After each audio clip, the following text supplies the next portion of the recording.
আসসালামু আলাইকুম দর্শক, আমি ব্যারিস্টার এম কে হাসান জানাই আপনাদেরকে শুভেচ্ছা স্বাগত এনটিভির এই জনপ্রিয় অনুষ্ঠান আইন অধিকার থেকে। দর্শক, আইন অধিকার একটি আইন বিষয়ক পরামর্শমূলক অনুষ্ঠান। এই অনুষ্ঠানটি প্রত্যেক শনিবার দুপুর 12:30টার সময় স্কাই চ্যানেল 780-তে সরাসরি সম্প্রচারিত হয়ে থাকে। স্ক্রিনের উপরে যে নাম্বারটি আপনারা দেখতে পাচ্ছেন সেই নাম্বারে আপনারা আমাদেরকে কল করুন এবং asylum, immigration, lease, PPI, divorce সহ যে কোনো বিষয়ে আপনারা আমাদেরকে কোশ্চেন করতে পারেন। কোশ্চেন করবার সময় একটি বিষয়ে আপনারা সতর্ক থাকবেন, সেটা হচ্ছে আপনাদের টিভির ভলিউমটা আপনারা মিউট করে দেবেন এবং আমাদের সঙ্গে সরাসরি কথা বলবেন, তাহলে আমরা শুনতে পাবো এবং আপনারা আপনাদের প্রশ্নগুলোর উত্তর পাবেন এবং আমি দিতে পারবো। শুধু দর্শক, আমি কলের প্রায়োরিটি দেব। আপনাদের কল যখনই আসবে তখনই আমি কল নেব, তবে ফাঁকে ফাঁকে যখন কল থাকবে না তখন আমি কিছু আপডেট দিয়ে যাব। তো প্রথম যে আপডেটটা আপনাদের সামনে আজকে দেব সেটা হচ্ছে ব্রিটিশ সিটিজেন যারা ডুয়েল সিটিজেনশিপ এ আছেন তাদের ক্ষেত্রে একটি পরিবর্তন আসতে চাচ্ছে। সেটা হচ্ছে 25 ফেব্রুয়ারি 2026 থেকে ডুয়েল সিটিজেন যারা ইউকে থেকে যখন অ্যাব্রোড যাওয়ার পরে যখন তারা ফিরে আসবে, ফিরে আসার সময় তাদেরকে তাদের ব্রিটিশ পাসপোর্ট দেখাতে হবে অথবা সার্টিফিকেট অফ এন্টাইটেলমেন্ট দেখাতে হবে। এই কল। হ্যালো কলার, আসসালামু আলাইকুম। হ্যালো কলার। হ্যালো, হ্যাঁ, আসসালামু আলাইকুম কলার, জি বলুন। ওয়ালাইকুম আসসালাম রাহমাতুল্লাহ। জি বলুন। আচ্ছা, জি জি বলুন। আমার একটা প্রশ্ন ছিল। জি, আমরা একটা ভিসা এক্সটেনশনের আগে ফি ওয়েভারের জন্য অ্যাপ্লিকেশন করছি। জি বলুন। ভিসা অ্যাপ্লিকেশন এক্সটেনশনের আগে জি ফি ওয়েভারের জন্য আমরা একটা অ্যাপ্লিকেশন জি করেছিলাম। বলুন। তো সেটা যদি আমরা ভিসা এক্সপায়ারের আগে না পাই, হোম অফিস থেকে যদি আমরা কোনো রিপ্লাই না পাই, জি তো এবং আমরা যদি ভিসা এক্সটেনশনের জন্য অ্যাপ্লিকেশন এক্সপায়ারের আগে না করতে পারি, তাহলে কি কোনো সমস্যা হবে? আনসার হচ্ছে সমস্যা হবে না। কেন সমস্যা হবে না সেটা আপনাকে আমি বুঝিয়ে বলি। যখন আপনার ভিসা এক্সপায়ার করবে তার আগে আপনাকে ফি ওয়েভারের জন্য অ্যাপ্লিকেশন করতে হবে। যখন আপনি ফি ওয়েভার অ্যাপ্লিকেশন সাবমিট করে দেবেন তখন কিন্তু আপনি আর ইলিগাল হবে না, যদিও বা আপনার ভিসা একটা সময় কিন্তু এক্সপায়ার করে যাবে। তার মানে যখনই আপনি ভিসা এক্সপায়ার করার আগে অ্যাপ্লিকেশন করছেন তখন কিন্তু আপনার ইলিগালিটিটাকে আপনাকে প্রোটেকশন দেবে। আপনি কোনোভাবেই আনলফুল হবেন না কিংবা ওভারস্টেয়ার হবেন না, যেহেতু আপনি অ্যাপ্লিকেশনটা ফি ওয়েভার অ্যাপ্লিকেশনটা আপনার ভিসা শেষ হওয়ার আগে করেছেন। এবং যখন এইটার উপরে ডিসিশন দেবে, সেই ডিসিশন যদি পজিটিভ হয় তাহলে কিন্তু আপনাকে সার্টেন একটা টাইম দেবে, ওই সময়ের ভিতরে বলবে যে আপনার মেইল অ্যাপ্লিকেশনটা করতে এবং একটি কোড আপনাকে প্রোভাইড করবে। ওই কোডটা যখন মেইন অ্যাপ্লিকেশন করবেন সেখানে দিলে আপনার ফি ওয়েভার সহ আপনার মেইন অ্যাপ্লিকেশনটা কিন্তু সাবমিট হয়ে যাবে। এটা কিন্তু ব্রিজ হয়ে যাচ্ছে, সেক্ষেত্রে কোনো সমস্যা নাই। এখন প্রশ্ন হচ্ছে যে যদি ফি ওয়েভার অ্যাপ্লিকেশন যদি সাকসেসফুল না হয়, এটি যদি রিফিউজ হয়ে যায়, সেক্ষেত্রে কনসিকুয়েন্সটা কী হবে? সেক্ষেত্রেও কিন্তু রিফিউজ হলেন আপনি, হওয়ার পরে আপনাকে একটা টাইম দিবে, সেই টাইমের ভিতরে যদি আপনি মেন অ্যাপ্লিকেশন করেন তাহলে কিন্তু আপনি আনলফুল কিংবা ওভারস্টেয়ার হচ্ছেন না। ওকে স্যার, ঠিক আছে? Thank you sir, thank you sir, thank you very much. Thank you very much. আসসালামু আলাইকুম। ওয়ালাইকুম আসসালাম। তো আমি যে আপডেটটা দিচ্ছিলাম সেটি নিয়ে আলোচনা করে এবং পরবর্তীতে কলার যেটা কোশ্চেন করেছিল সেটা নিয়ে আমি আলোচনা করব। তো প্রথমে আসছি যে ব্রিটিশ ডুয়েল সিটিজেন যারা আছেন তারা এই মুহূর্তে যদি তারা অ্যাব্রোড যায়, তো যখন তারা ফিরে আসবে সেই সময় কিন্তু তারা তাদের ডুয়েল সিটিজেনশিপ থাকার পরিপ্রেক্ষিতে তাদের ব্রিটিশ পাসপোর্ট ছাড়াও কিন্তু তারা এন্ট্রি পেতে পারে। কিন্তু এই ডুয়াল সিটিজেনশিপের এটি চেঞ্জ হয়ে যাচ্ছে এবং সেখানে বলা হচ্ছে যে নন ইউকে পাসপোর্ট দিয়ে কেউ এই এন্ট্রি করতে পারবে না। তার মানে যখন সে এন্ট্রি করবে তখন অবশ্যই তাকে ব্রিটিশ পাসপোর্ট অথবা সার্টিফিকেট অফ এন্টাইটেলমেন্ট রাখতে হবে। তবে এই যে নতুন আইনের কথা আমি বলছি, ডুয়েল সিটিজেনদের ক্ষেত্রে যে যারা উইদাউট ইউকে পাসপোর্ট ছাড়া এন্ট্রি করতে পারবে না, নতুন যে চেঞ্জটা আছে সেটা হচ্ছে 25 ফেব্রুয়ারি 2026 থেকে। তবে এর আগ পর্যন্ত কিন্তু যারা ডুয়েল সিটিজেনশিপ আছে তারা এখনও কিন্তু এই ব্রিটিশ পাসপোর্ট ছাড়াও কিন্তু তারা এন্ট্রি করতে পারবে। সেক্ষেত্রে ডেফিনেটলি তাদেরকে দেখাতে হবে যে তারা ব্রিটিশ স্ট্যাটাসের যে ডকুমেন্ট আছে সেই স্ট্যাটাস যদি তারা দেখায় এবং যদি তার ডুয়েল সিটিজেনের যদি আদার সিটিজেনশিপের ভ্যালিড পাসপোর্ট থাকে তাহলে কিন্তু তারা এন্ট্রি পাবে। তো এটাই আসলে এই চেঞ্জটা আসবে এবং এটি কিন্তু আইরিশ সিটিজেনের জন্য প্রযোজ্য, এটি ব্রিটিশ সিটিজেনের জন্য প্রযোজ্য এবং এটি ইউ সিটিজেনের জন্য প্রযোজ্য।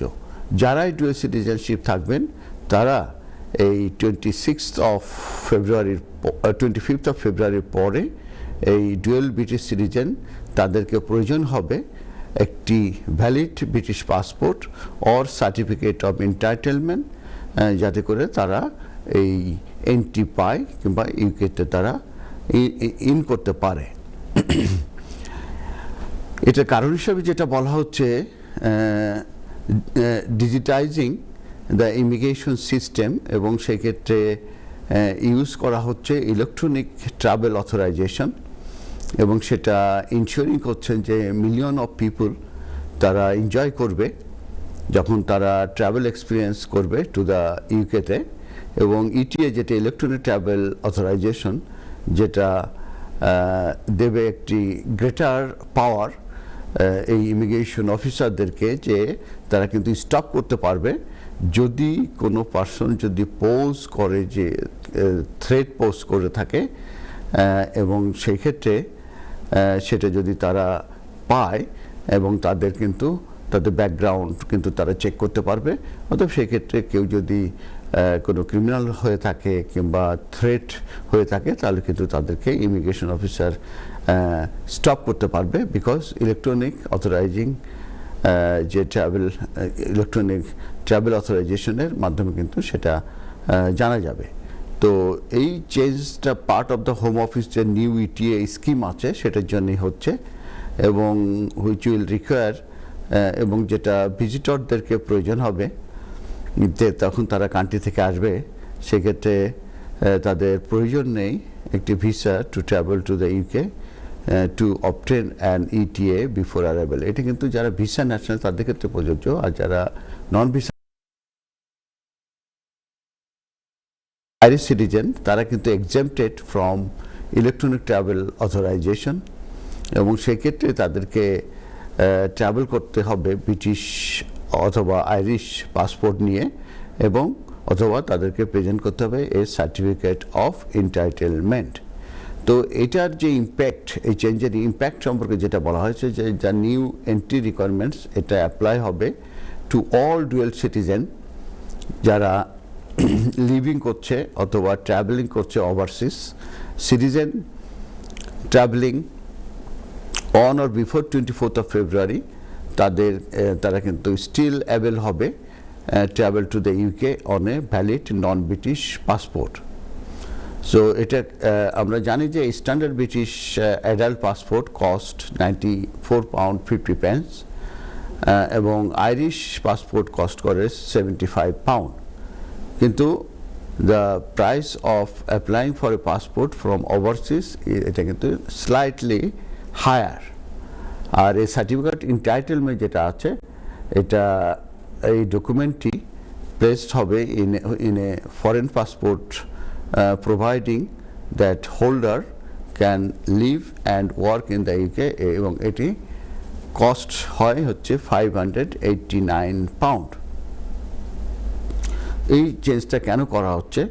হাউস অফ কমন্স তারা ব্রিফিং করেছে এবং ব্রিফিংয়ে নোটেড করেছে যে যখন তারা no legal requirement for British citizen to travel on a British passport or pre-departure checks for travelers make it difficult to travel to the UK without on.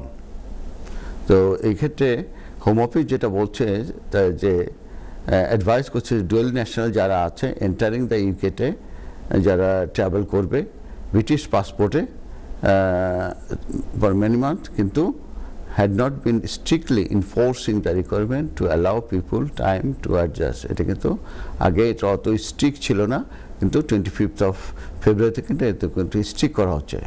It says some people question why they cannot use other documents to prove their right to abort এবং exemption from the permission to travel requirement such as expired British passport or a certificate of naturalization or registration as a British citizen.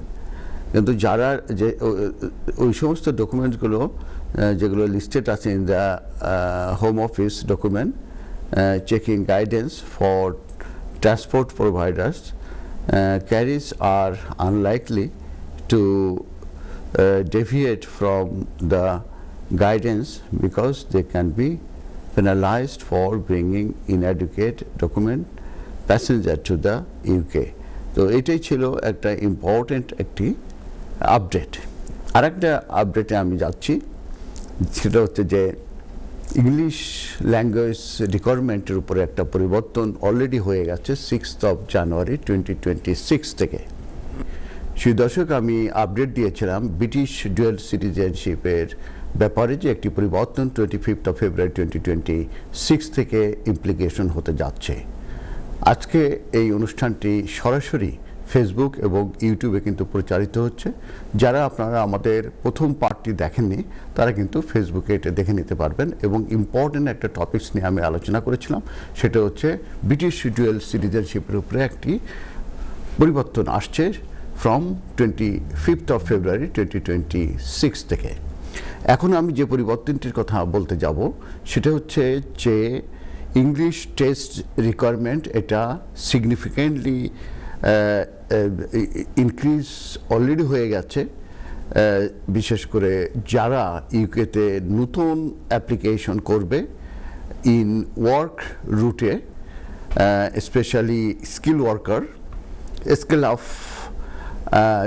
রুটে এবং high potential individual রুটে, এবং এটির পরিবর্তন already effective হয়ে গেছে from 8th January 2026 থেকে। আর এটি যেটা স্ট্যান্ডার্ড আগে ছিল সেটা হচ্ছে যে B1 GCSE লেভেল, সেটা ইনক্রিজ হয়ে এটা এখন B2 A লেভেল ইকুইভ্যালেন্ট হয়ে গেছে এবং প্রয়োজন রয়ে গেছে প্রফিসিয়েন্সি তাদেরকে শো করতে হবে। ইন স্পিকিং একটি টেস্ট থাকবে, লিসেনিং একটি টেস্ট থাকবে, রিডিং একটি টেস্ট থাকবে এবং রাইটিং থাকবে, এবং এটি through approved secured English language test. তার মানে হোম অফিসের কিন্তু কিছু অ্যাপ্রুভ প্রোভাইডার থাকে, তাদেরকে বলা হয় approved secure English language test cells বলা হয়, এবং এটার কারণ হচ্ছে ফর বেটার ইন্টিগ্রেশন আর with different rules for existing visa holders and other rules. আর অন্যান্যদের ক্ষেত্রে কিন্তু এই ইংলিশ টেস্ট রিকোয়ারমেন্টস এটা একটু ডিফারেন্ট, অনলি 3টে ক্যাটাগরিতে এই B2 ইনক্রিজ হয়েছে। আমি আবার বলি, skill worker, scale up, high potential individual. তো এই যে নিউ স্ট্যান্ডার্ড যেটা the minimum English language level যেটা রিকোয়ার্ড ফর ইনিশিয়াল অ্যাপ্লিকেশন, যেটার সার্টেন ওয়ার্ক রুটস, যেটা হচ্ছে নাও B2, যেটা আপ হয়েছে ফ্রম B1 থেকে। আর B2 হচ্ছে এটাকে কনসিডার করা হয় equivalent to an A level in English, এবং এটার প্রয়োজন রয়ে গেছে স্ট্রঙ্গার ইন্ডিপেন্ডেন্ট কমিউনিকেশন স্কিল। আর এটা ইফেক্টিভ অলরেডি হয়ে গেছে January 8, 2026 থেকে ফর দ্য নিউ অ্যাপ্লিকেশনের ক্ষেত্রে। আর এই নিউ অ্যাপ্লিকেশনগুলো কি কি আমি আবার বলি, স্কিল ওয়ার্কার, স্কেল আপ এবং হাই পটেনশিয়াল ইন্ডিভিজুয়াল ভিসার ক্ষেত্রে।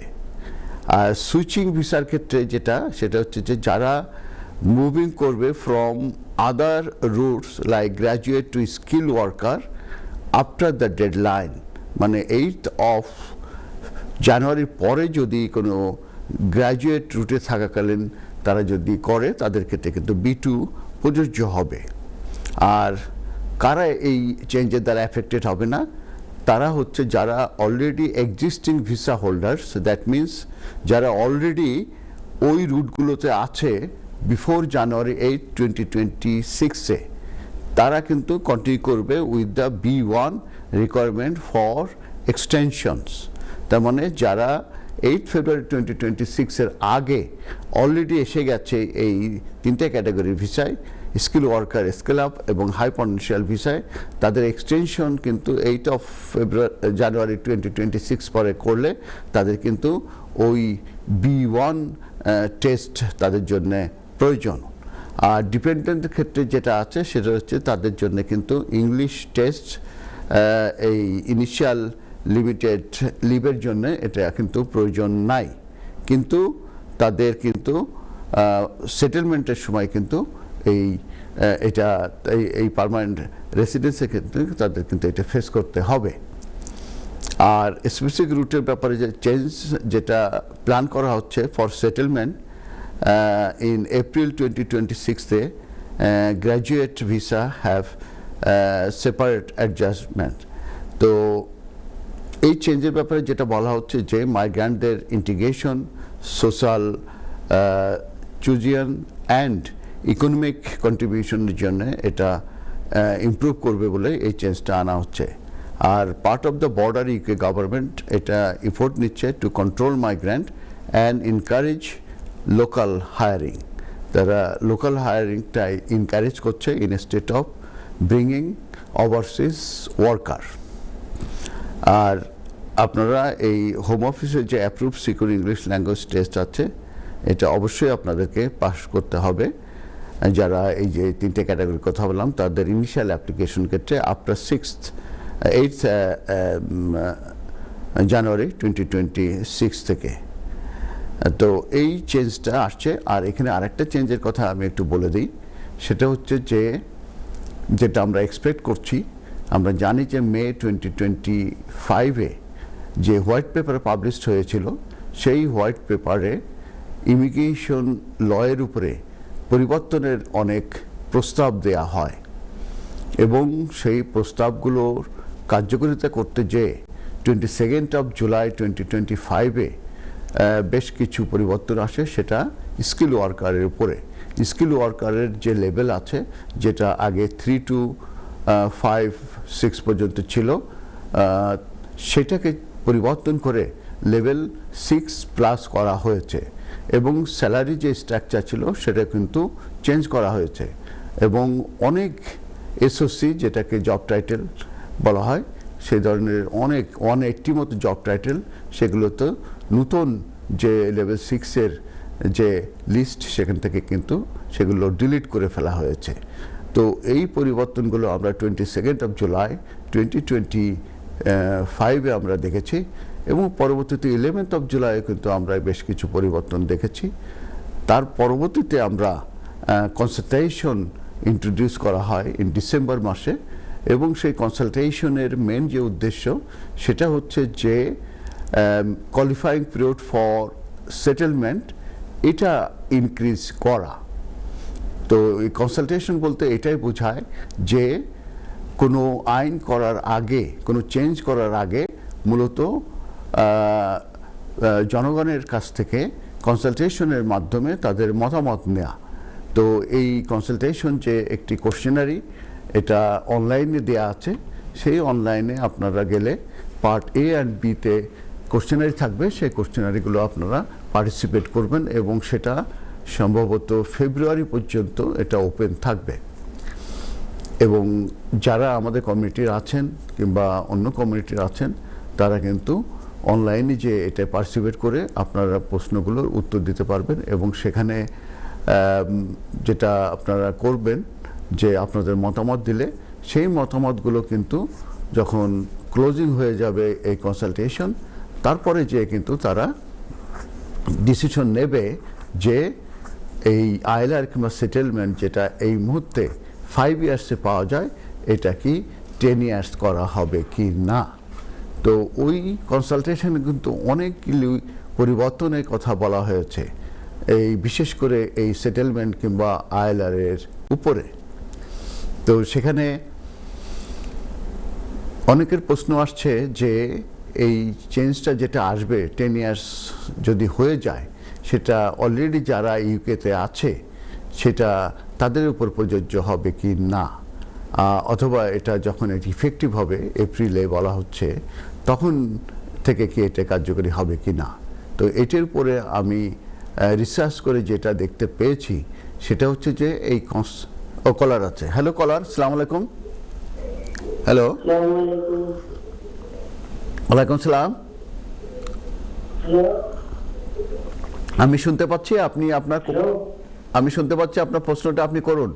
আর ওয়ালাইকুম সালাম, টিভির ভলিউমটা মিউট করে দেন, আমার সঙ্গে সরাসরি কথা বলুন।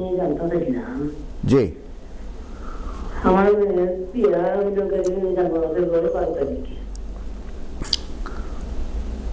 জি বলেন, আবার বলেন।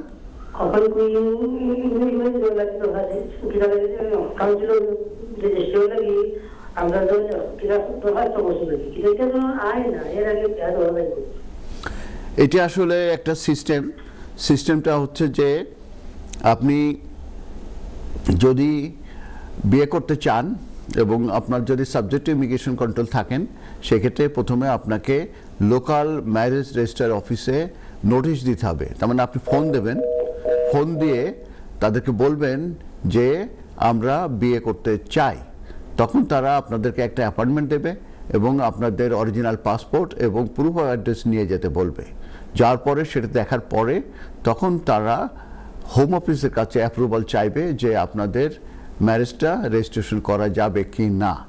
তখন হোম অফিস যখন অ্যাপ্রুভাল দেবে, এটা সাধারণত 28 ডেজের কথা বলে কিন্তু এটা 28 ডেজের বেশিও হতে পারে, সেক্ষেত্রে যে তখন ওই তারা অ্যাপ্রুভাল পাওয়ার পরে আপনার ম্যারেজটা রেজিস্ট্রেশন করবে। যখন ম্যারেজটা রেজিস্ট্রেশন হবে ম্যারেজ সার্টিফিকেটের বেসিসে তখন আপনার যে ইমিগ্রেশন স্ট্যাটাস আছে সেটা আপনারা লিগালাইজ করতে পারেন। তো এই হচ্ছে মোটামুটি ম্যারেজ রেজিস্ট্রেশনের প্রসিজার। কলার আছে। হ্যালো কলার, আসসালামু আলাইকুম। হ্যালো হ্যালো, কলার আছেন? কলার শুনতে পান? আমার মনে হয় উনি টিভির দিকে লক্ষ্য রাখছেন যে কারণে আমাদেরকে শুনতে পাচ্ছেন না, আমরাও শুনতে পাচ্ছি না। হ্যালো কলার, কলারকে আমরা হারিয়ে ফেলেছি। যদি অন্য কলার থাকে তাহলে আমরা কল নেব, তা নাহলে আমরা আমাদের ডিসকাশনে চলে যাব। যে ওনার প্রশ্ন ছিল যে কিভাবে ম্যারেজ রেজিস্ট্রেশন করা যায়, তো সেটা আমি অলরেডি প্রশ্নের উত্তর দিয়ে দিয়েছি। তো আমি তার আগে ডিসকাশনে ছিলাম এই কল নেওয়ার আগে যে ইংলিশ ল্যাঙ্গুয়েজের রিকোয়ারমেন্ট যেটা আছে সেই রিকোয়ারমেন্টটা কিন্তু অলরেডি চেঞ্জ হয়েছে এবং আরও কিছু চেঞ্জ সামনে আসবে এবং সেটার উপরে কিন্তু আমি যেটা বলেছি যে কনসালটেশন এই মুহূর্তে আছে, সেই কনসালটেশনটা কিন্তু পেন্ডিং আছে। তো সেই কনসালটেশন সম্পর্কে আমি বলছি যে সেটা হচ্ছে কোয়ালিফাইং পিরিয়ড ফর সেটেলমেন্ট, যেটা এই মুহূর্তে 5 ইয়ার্স আছে, সেটা 10 ইয়ার্স হয়ে যাবে। কলার আছে। হ্যালো কলার, আসসালামু আলাইকুম। কলার কি শুনতে পান আমাকে? কলার লাইনে আছে, কথা বলছে না। আমাদের কি ফেসবুকে আছে সরাসরি সিয়াম? আমি পাচ্ছি না, যাই হোক পরে দেখবো, দেখি। হ্যালো হ্যালো হ্যালো, আসসালামু আলাইকুম।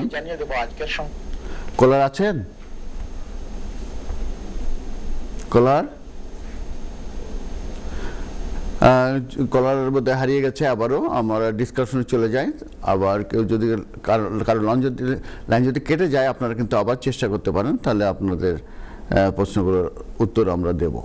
তো আমি যেটা বলছিলাম যে কোয়ালিফাইং পিরিয়ড ফর সেটেলমেন্ট, যেটা এই মুহূর্তে 5 ইয়ার্সে আছে। তো হোয়াইট পেপার যেটা মে 2025-এ পাবলিশ হয়েছিল, সেখানে এটার উপরে বলা হয়েছিল যে এটা 10 ইয়ার্স করা হবে। তো 10 ইয়ার্স করার আগে কনসালটেশনে দিয়ে আছে, এটা এই মুহূর্তে কনসালটেশনে আছে। তো কনসালটেশনে কিন্তু ব্যাপক পরিবর্তনের কথা বলা হয়েছে, এবং শুধু 10 ইয়ার্স না, এবং অনেকের হয়তো 30 ইয়ার্স পর্যন্ত অপেক্ষা করতে হতে পারে তাদের সেটেলমেন্ট কিংবা আইএলআর পাওয়ার জন্য। তো খুব স্ট্রেট ফরওয়ার্ড হলে সেটা 10 ইয়ার্সে পাওয়া সম্ভব, আবার 5 ইয়ার্সে কিন্তু পাওয়া সম্ভব।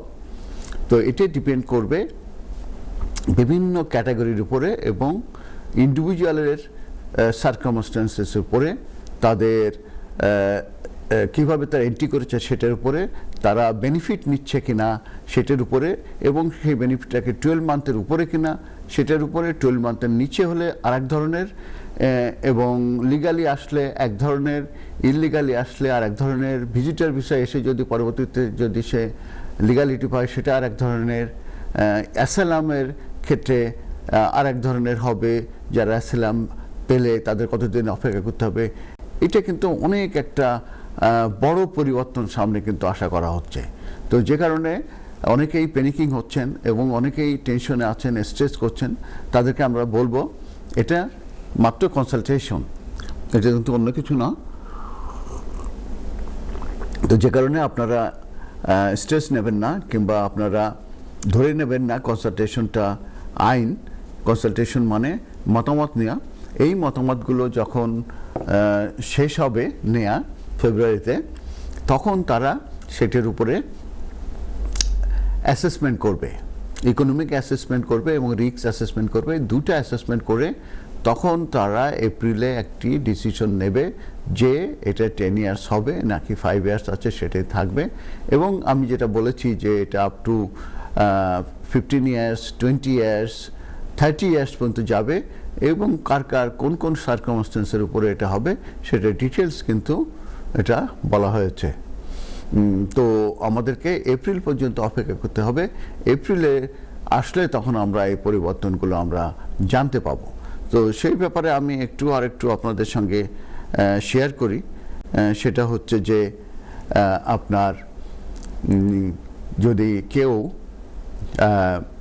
ইউকেতে আসার পরে যদি সে লিগ্যালিটি পায়, এবং সেটা যদি সে ইলিগালি আসে এবং যদি সে কোনোভাবে যদি লিভ টু রিমান্ড পায়, সেই ক্ষেত্রে কিন্তু তাদের 20 ইয়ার্স পর্যন্ত যেতে পারে।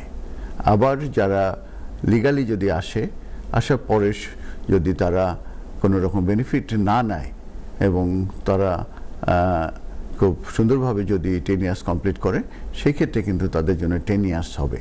আবার কেউ যদি লেস দেন 12 মান্থের যদি বেনিফিট কেউ নিয়ে থাকে এই ডিউরিং 10 ইয়ার্সে, তাহলে কিন্তু তারটা 15 ইয়ার্সে চলে যাবে। আবার যদি কেউ তার লিভ টু রিমান্ড চলাকালীন সময়ে যদি সে 12 মান্থের বেশি যদি বেনিফিট নেয়, সেই ক্ষেত্রে কিন্তু সেটি চলে যাবে 20 ইয়ার্সে। আবার যদি কেউ ইলিগালি এন্ট্রি করে থাকে, সেই ক্ষেত্রে যে তাদেরটা কিন্তু 30 ইয়ার্স পর্যন্ত কিন্তু যেতে পারে। তো এইভাবে পার্সোনাল ফ্যাক্টস অ্যান্ড সার্কামস্ট্যান্সেস, তারা কিভাবে এন্ট্রি করেছে, তাদের বেনিফিট নিচ্ছিল কিনা যখন তারা লিভ টু রিমান্ডে ছিল, এই বিষয়গুলো মূলত এফেক্ট করবে তাদের এই আইএলআর পাওয়ার ক্ষেত্রে। তো এটা এখনো আইন হয়নি। অনেকে স্ট্রেস করছেন, অনেক চিন্তা ভাবনা করছেন যে কি হবে না হবে। তো তাদের প্রতি আমি বলবো যে আপনারা ধৈর্য ধরুন এবং অপেক্ষা করুন আপ আনটিল এপ্রিল পর্যন্ত, এবং এপ্রিলে যে এটার উপরে কিন্তু ডিসিশন হবে। তো আরেকটা বিষয় নিয়ে আমি একটু আলোচনা করি, যে একজন ফি ওয়েভার অ্যাপ্লিকেশনের ব্যাপারে আমাকে জিজ্ঞেস করেছিলেন যে ফি ওয়েভার অ্যাপ্লিকেশন যদি ইন টাইমে করা হয় ভিসা এক্সপায়ার, সেক্ষেত্রে তার লফুলনেসটা কি প্রোটেকশন হবে কিনা। আমি আনসার বলেছিলাম প্রোটেকশন হবে। এখন আমি আলোচনা করব যে এই ফি ওয়েভার অ্যাপ্লিকেশন কারা করতে পারবে, কোন কোন অ্যাপ্লিকেশনের ক্ষেত্রে প্রযোজ্য এবং কোন কোন টেস্টগুলো স্যাটিসফাই করতে পারলে তাহলে এই অ্যাপ্লিকেশনটা সাকসেসফুল হওয়া সম্ভব।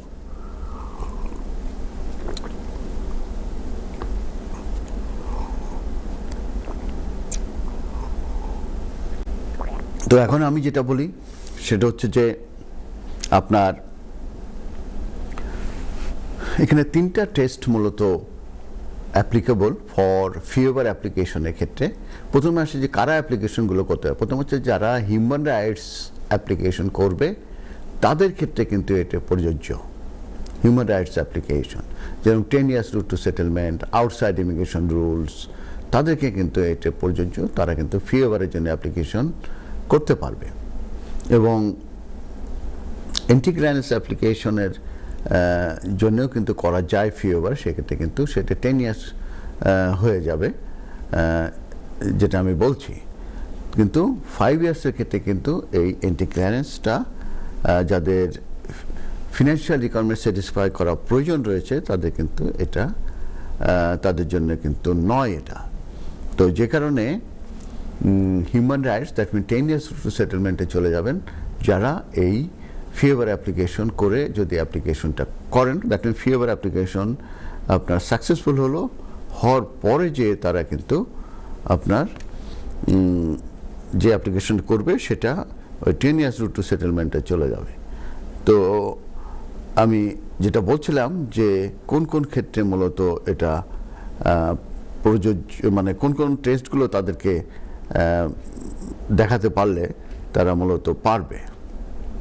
তো প্রথম যেটা বলেছি যে অ্যাফোর্ডেবিলিটি যদি তারা দেখাতে পারে যে তাদের যে ইনকাম আছে সেই ইনকামের থেকে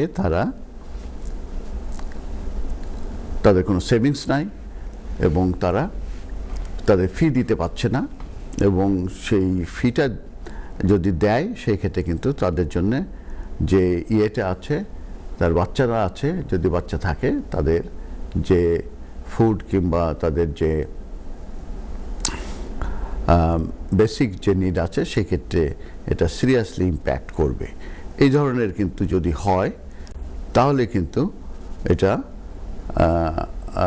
সেক্ষেত্রে কিন্তু পেতে পারে। তার মানে অ্যাফোর্ডেবিলিটি, তার কী পরিমাণ ইনকাম আছে নাম্বার 1, সেকেন্ড হচ্ছে যে তার কী পরিমাণ এক্সপেন্ডিচার আছে। তো দেখা যাচ্ছে যে সে যদি 2000 পাউন্ড যদি ইনকাম থাকে এবং 2000 পাউন্ডই দেখা যাচ্ছে তার খরচ হয়ে যাচ্ছে, তার রেন্ট দিয়ে, তার ফুড খরচ, তার ক্লথিং খরচ, তার ইউটিলিটি বিলস কিংবা তার মোবাইল বিলস, এগুলো সব দিয়ে ওই 2000 পাউন্ড ইনকামই খরচ হয়ে যাচ্ছে এবং তার আর কোনো সেভিংস থাকছে না, সেই ক্ষেত্রে কিন্তু এটা অ্যাফোর্ডেবিলিটি সে কিন্তু স্যাটিসফাই করতে পারে।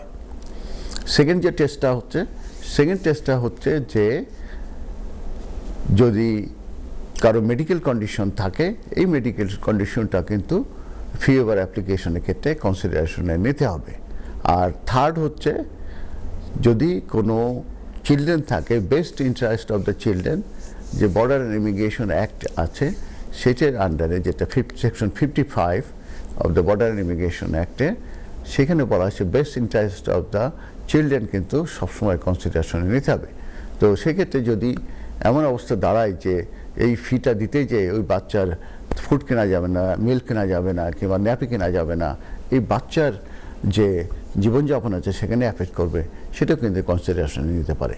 তো এই 3টা টেস্ট কিন্তু very important for fee waiver অ্যাপ্লিকেশনের ক্ষেত্রে।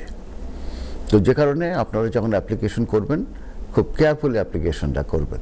এরপরে যে বিষয়টি তারা দেখবে সেটা হচ্ছে যে আপনার যতগুলো ব্যাংক অ্যাকাউন্ট আছে আপনার অ্যাপ্লিকেন্টের নামে, তার স্পাউসের নামে কিংবা তার পার্টনারের নামে, সমস্ত ব্যাংক অ্যাকাউন্টগুলোর 6 মান্থ করে স্টেটমেন্ট কিন্তু আপনাকে অ্যাপ্লিকেশনের সঙ্গে আপলোড করে দিতে হবে। পরবর্তীতে কলারও আমাদেরকে শুনতে পাচ্ছিল না, যে কারণে আপনাদেরকে সবসময় একটি জিনিস বলবো, আপনারা যখনই আমাদের সঙ্গে কথা বলবেন তখন আপনারা আপনাদের টিভির ভলিউমটি মিউট করে দেবেন এবং আমাদের সঙ্গে কথা বলবেন, আমরা শুনতে পাবো এবং আমরা প্রশ্নগুলোর উত্তর দিতে পারবো। এখন আমি আরেকটি আপডেটে এখন আমি চলে যাব। সে আপডেটটা হচ্ছে যে চাইল্ড ট্রাস্ট ফান্ড বলে একটি ফান্ড ছিল, এখন কিন্তু নাই। সেটা একটা সার্টেন পিরিয়ড পর্যন্ত দেওয়া হয়েছিল সেই চাইল্ড ট্রাস্ট ফান্ডটি। তো সেই চাইল্ড ট্রাস্ট ফান্ডটি যখন দেয়া হয়েছিল, সেটি মূলত 250 থেকে 500 পাউন্ড কোনো বাচ্চা যদি জন্ম নেওয়ার পরেই কিন্তু এটা তাদেরকে দেয়া হতো। সেটাকে চাইল্ড ট্রাস্ট ফান্ড বলা হয়ে থাকে এবং সেটি মূলত আপনার পরবর্তীতে বন্ধ হয়ে যায় সেই চাইল্ড ট্রাস্ট ফান্ডটি। কিন্তু সেই চাইল্ড ট্রাস্ট ফান্ডটি যখন দেয়া হয়, সেটা পরবর্তীতে ওই বাচ্চার নামে এটি অ্যাকাউন্ট খুলতে হতো, সেটা যে কোনো ব্যাংকে, এবং ওইটা ওই ব্যাংকে রেখে দিতে হতো। এবং ওইটা আর কোনো ক্যাশ বলে ছিল না আনটিল বাচ্চা 18 অবটেন না করা পর্যন্ত। বাচ্চা যখন 18 অবটেন করতো, তখনই কিন্তু বাচ্চার ওই যে 500 কিংবা 250 এটা কিন্তু ম্যাচিউর হতো, এবং তখন বাচ্চা ওইটা তারা কন্ট্রোলে নিতে পারতো, কিংবা এটা ভাঙায় ফেলতে পারতো, কিংবা ওইটা আয়ের সাথে তারা ট্রান্সফার করতে পারতো। আবার ওই অ্যাকাউন্টে তার প্যারেন্টসরা ইচ্ছে করলে মানি টপ আপ করতে পারতো।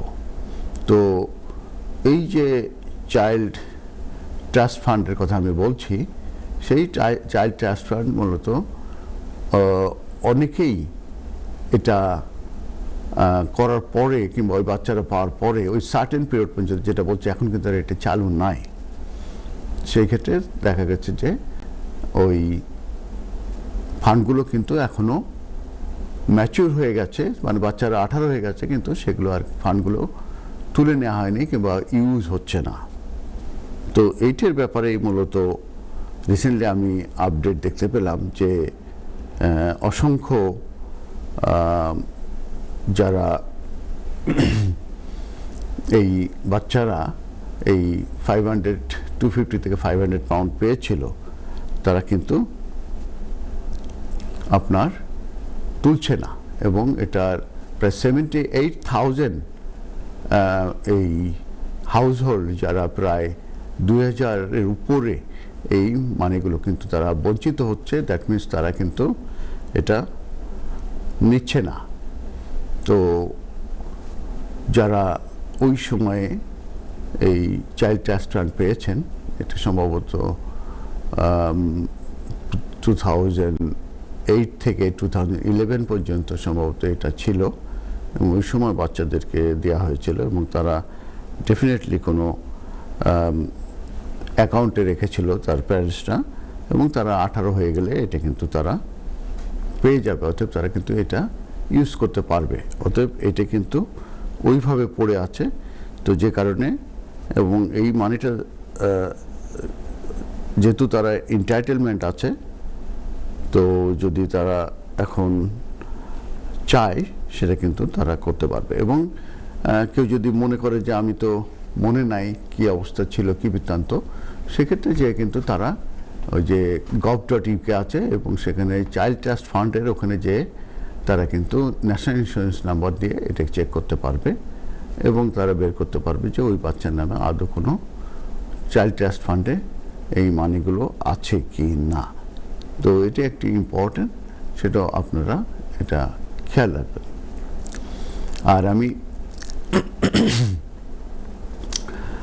আর আমি যেটা আলোচনা করছিলাম যে ফিওবারের ব্যাপারে, তো ফিওবারের যে অ্যাপ্লিকেশন করার সঙ্গে কিন্তু সমস্ত ব্যাংক অ্যাকাউন্টগুলোর স্টেটমেন্ট দিতে হবে 6 মাস করে, এবং সেটা যদি না দেওয়া হয় ওরা কিন্তু ঠিকই বের করে ফেলবে, এবং পরবর্তীতে ওরা কিন্তু জানায়। তো যখনই আপনারা এই ফিওবার অ্যাপ্লিকেশনগুলো করবেন, তখন কিন্তু অবশ্যই আপনারা ওই আপনার ব্যাংকের স্টেটমেন্টগুলো, আপনারা আপডেটেড ব্যাংকের স্টেটমেন্টগুলো 6 মাসে কিন্তু আপনারা দিয়ে দেবেন। তাহলে কিন্তু ওরা ঠিক বের করবে, বের করে তারপরে আপনাকে বলবে যে এইগুলোর এক্সপ্লেনেশন ওরা চাইবে এবং দিতে বলবে। তো আর আরেকটা জিনিস তারা দেখবে, ব্যাংক স্টেটমেন্টে যদি 250-র উপরে যদি কোনো ট্রানজ্যাকশন থাকে, ইনকামিং আউটগোয়িং, প্রত্যেকটা ট্রানজ্যাকশনের কিন্তু ওরা এক্সপ্লেনেশন চাইবে। অতএব কেউ যদি ফি ওয়েভার অ্যাপ্লিকেশন করতে চান তাহলে কিন্তু আপনারা খুব কেয়ারফুল থাকবেন। অ্যাটলিস্ট আপনাদের লাস্ট 6 মান্থ যখন অ্যাপ্লিকেশন, তার পিছনের দিকে 6 মান্থের ব্যাংক স্টেটমেন্টটা যেন ক্লিন থাকে, কোনো রকম ক্যাশ ইন না হয়, কোনো রকমের লার্জ অ্যামাউন্ট যেন আউট না হয়, ইন না হয়, কিংবা আপনারা বাংলাদেশে যে টাকা পাঠাবেন না, ট্যাপ ইউজ করবেন না, এই বিষয়গুলো কিন্তু আপনারা খেয়াল রাখবেন। শুধু ইনকামটা আপনার আসলো, তারপরে সেগুলো আপনারা খরচ করলেন, এবং কার্ডে যদি খরচ করেন তাহলে কিন্তু ইজি হয়ে যায় যে আপনি এগুলো যদি রেন্ট দেন, আপনারা ব্যাংক ট্রান্সফার করলেন কিংবা চেক দিলেন, তাহলে ক্লিয়ার হয়ে গেল যে আপনি রেন্ট দিচ্ছেন। তো এই বিষয়গুলো কিন্তু খেয়াল রাখবেন, কারণ অনেক সময় আপনাদের এই ইনডিসিপ্লিনের কারণে আপনার ইন্টাইটেল হলেও আপনাদের এই ব্যাংক স্টেটমেন্ট কনসিস্টেন্সি না হওয়ার জন্যে আপনাদের কিন্তু ফি ওয়েভারগুলো অ্যাকসেপ্ট হবে না। আর সেই ক্ষেত্রে আপনার 2.5 ইয়ার্সের আপনার এই immigration health surcharge, application processing fees, এগুলো দিয়ে কিন্তু প্রায় 4,000-এর উপরে এক একজন অ্যাপ্লিকেন্টের জন্য কিন্তু খরচ হয়ে যাবে। অতএব যখনই আপনারা ফি ওয়েভারের জন্য অ্যাপ্লিকেশন করবেন, সিরিয়াসলি করবেন এবং প্রত্যেকটা এক্সপ্লেনেশন দেবেন, তাহলে কিন্তু এটা অ্যাকসেপ্ট হওয়া সম্ভব। তো এটাই হচ্ছে ফি ওয়েভারের ব্যাপারে আপনাদের প্রতি। এবং ইদানিংকালে কিন্তু এটা অনেক হার্ড হয়ে গেছে। আগে যেরকম একটা সিম্প্যাথি ছিল কিংবা অনেকটা ফ্লেক্সিবল ওয়েতে দেখতো, এখন কিন্তু সেই ফ্লেক্সিবিলিটি কিন্তু নাই। তো যে কারণে আপনারা ফি ওয়েভার অ্যাপ্লিকেশন করলে আপনারা ভেরি কেয়ারফুল থাকবেন, ভেরি সিরিয়াস থাকবেন, এবং আপনাদের ব্যাংক স্টেটমেন্টগুলো অবশ্যই ট্রান্সপারেন্ট কিন্তু হতে হবে। তো শুধু দর্শক,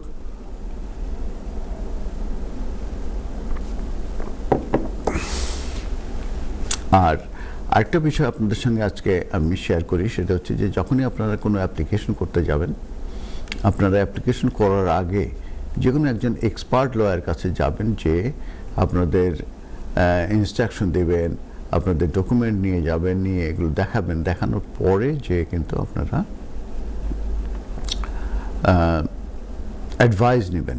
আপনারা যদি প্রপার অ্যাডভাইস তাদের কাছ থেকে নেন, নেওয়ার পরে লিস্ট অফ ডকুমেন্ট নিলেন এবং আপনার প্রপার অ্যাডভাইস নিয়ে যদি অ্যাপ্লিকেশন করেন, তাহলে কিন্তু আপনারা এই অ্যাপ্লিকেশনটা কিন্তু ভবিষ্যতে সাকসেস হওয়ার সম্ভাবনা বেশি থাকবে।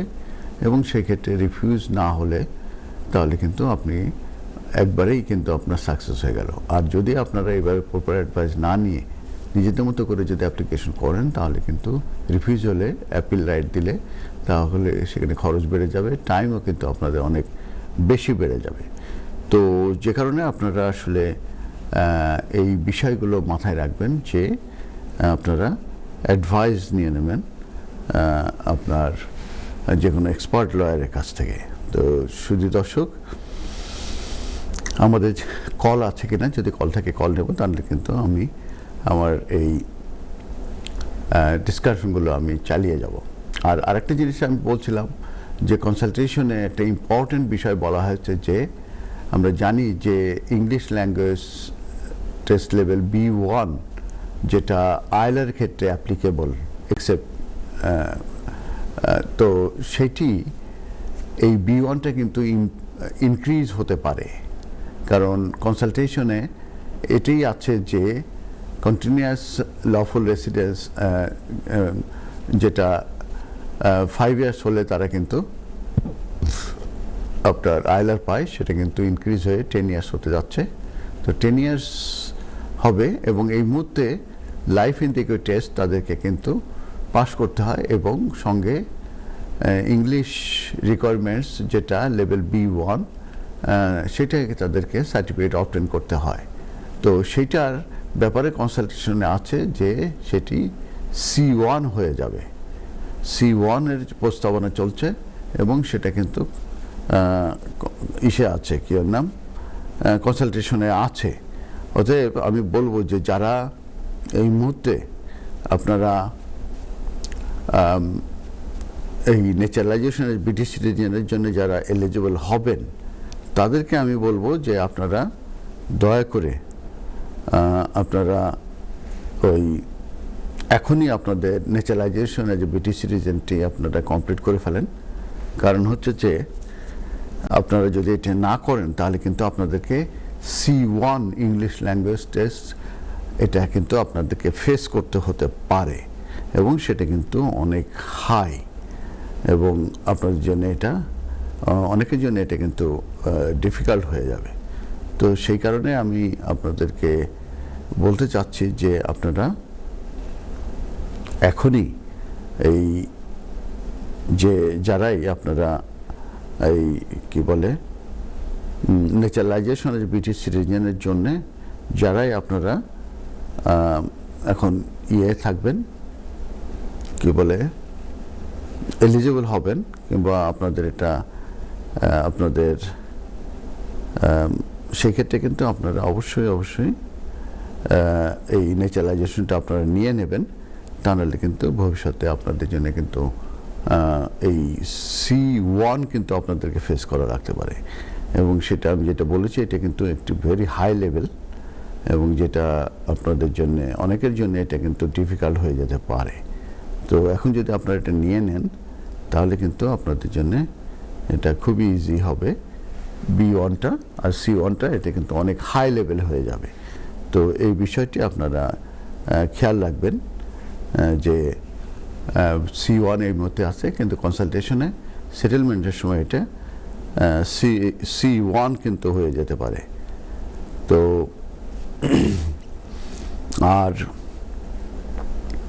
আরেকটি বিষয় আমি আপনাদের সঙ্গে শেয়ার করি যে অ্যাসাইলামের ব্যাপারে, সেটা হচ্ছে যে অনেকে কনফিউশন হয়ে যায় যে অ্যাসাইলামটা আসলে কি।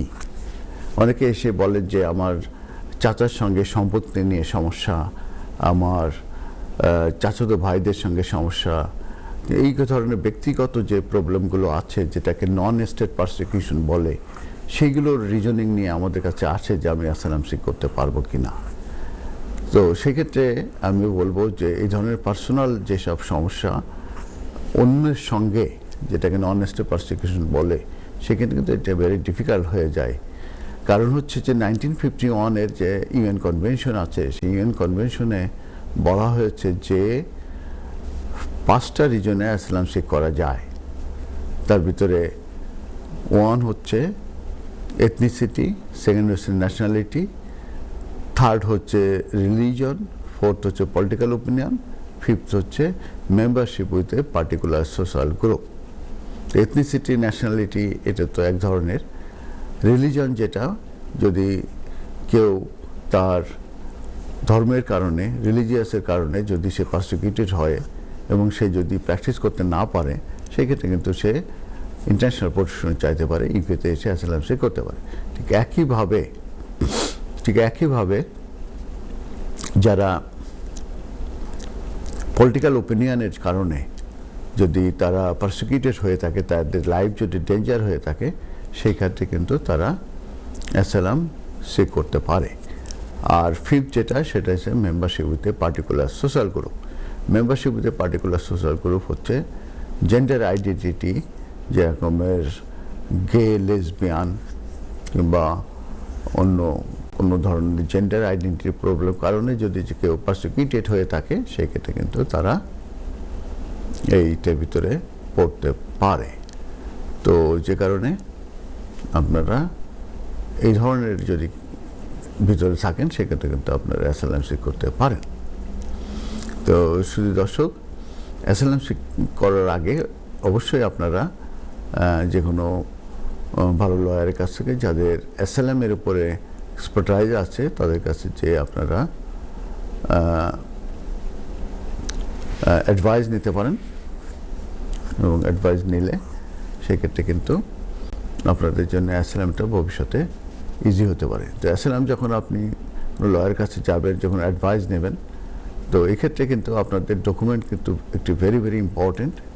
ডকুমেন্ট লাগবে। শুধু যে আপনি বললে হবে না যে আপনি ফেয়ার অফ প্রসিকিউশনে ছিলেন এবং ফেয়ার অফ প্রসিকিউশনে আপনি ফেস করেছেন, সেক্ষেত্রে কিন্তু এভিডেন্স কিন্তু ভেরি ভেরি ইম্পর্টেন্ট আপনার অ্যাসাইলামে সাকসেসফুল হতে গেলে। তো যে কারণে ডকুমেন্ট কিংবা evidence is very very important. শুধু আপনাকে বললেই হবে না, আপনার অবজেক্টিভ এভিডেন্সে সেটা সাপোর্ট করতে হবে, আপনার এভিডেন্সে সাপোর্ট করতে হবে। তারপরে কিন্তু যেটা রয়ে গেছে স্ক্রিনিং ইন্টারভিউ হবে, হওয়ার পরে কিন্তু আপনার ফুল অ্যাসাইলাম ইন্টারভিউ হবে। ফুল অ্যাসাইলাম ইন্টারভিউ হওয়ার পরে যে কিন্তু তারা ডিসিশন নেবে on the basis of year interview এবং আপনার অবজেক্টিভ এভিডেন্স প্লাস আপনার পার্সোনাল যে এভিডেন্স আছে, যেগুলো আপনি ইন্টারভিউর সময় আপনি জমা দিবেন সেইগুলোর উপরে এগুলো নির্ভর করবে। তো যে কারণে অ্যাসাইলামটা আপনারা খেয়াল রাখবেন এভিডেন্স সহ, এবং আপনারা ভালোভাবে প্রিপারেশন নিয়ে আপনারা যাবেন, তাহলে কিন্তু আপনাদের যে ফুল অ্যাসাইলাম ইন্টারভিউ সেটা যদি ভালো হয়, এভিডেন্স যদি ভালো হয়, ফেয়ার অফ প্রসিকিউশন যদি আপনি প্রমাণ করতে পারেন যে on return you will be prosecuted, তাহলে কিন্তু আপনাদের অ্যাসাইলাম অ্যাপ্লিকেশনটা কিন্তু সাকসেস হতে পারে। যদি সাকসেস না হয় সেক্ষেত্রে কী অপশন আছে সেটা নিয়ে আমি এখন আলোচনা করছি।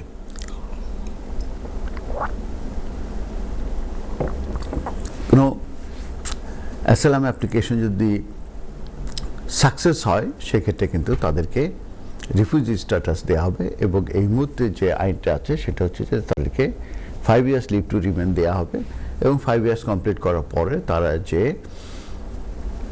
আপনার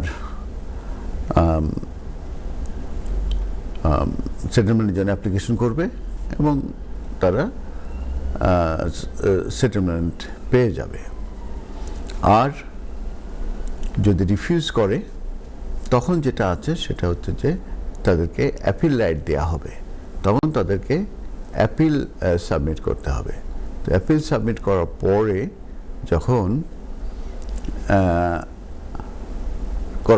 এটা মূলত একটা পোর্টালের মাধ্যমে করতে হয়, সেটা সলিসিটারদের একটি পোর্টাল থাকে, এটা HM ট্রাইব্যুনালের সঙ্গে করার পরে তখন কিছু ডাইরেকশন দেয় হোম অফিসের কাছে, তারপরে অ্যাপিলেন্টের প্রতি, তখন ওই কমপ্লায়েন্সগুলো করতে হয়, এক্সক্লেমেটরি আর্গুমেন্ট দিতে হয়, তারপরে একটা সাবস্ট্যান্টিভ হিয়ারিংয়ের ডেট পড়ে, সেই সাবস্ট্যান্টিভ হিয়ারিংয়ে যে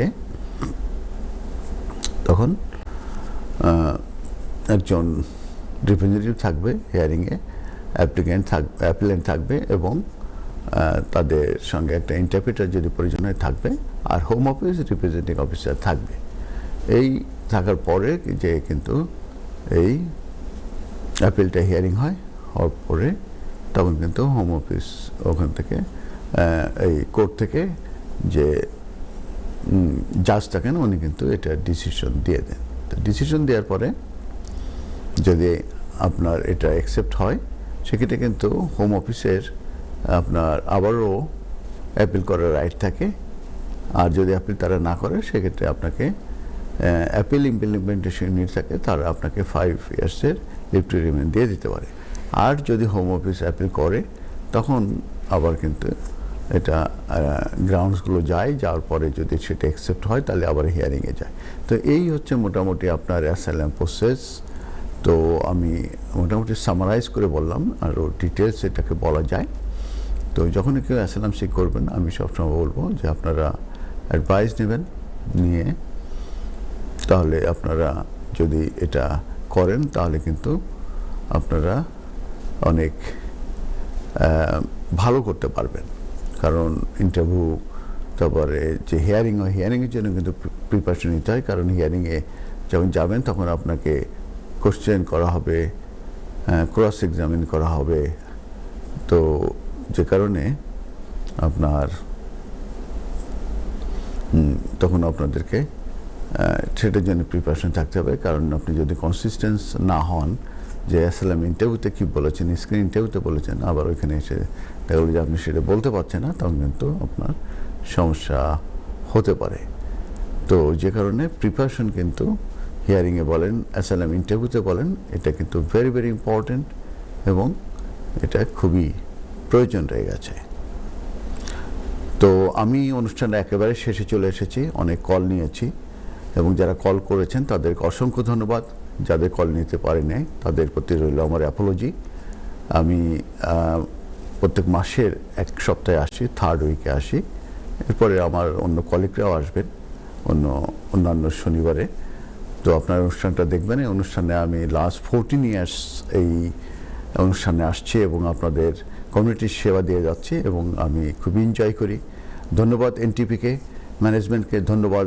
আজকে আমাদের এই কারিগরি সহযোগিতা দিচ্ছেন আমাদের সিনিয়র প্রডিউসার শ্রিয়ামকে ধন্যবাদ। আমি নিজেকে যে আমি কমিউনিটির জন্য 14 বছর ধরে এনটিভিতে এই প্রোগ্রাম আইনি অধিকারে আসছি এবং আপনাদের সঙ্গে আমি কমিউনিকেশন করছি, এটা আমার কাছে খুবই ভালো লাগে। তো এই অনুষ্ঠান দেখবেন, শেয়ার করবেন, ফেসবুকে সরাসরি হচ্ছে, ইউটিউবে আছে, শেয়ার করবেন এবং আবারও দেখা হবে। ভালো থাকবেন, সুস্থ থাকবেন। আল্লাহ হাফেজ, আসসালামু আলাইকুম।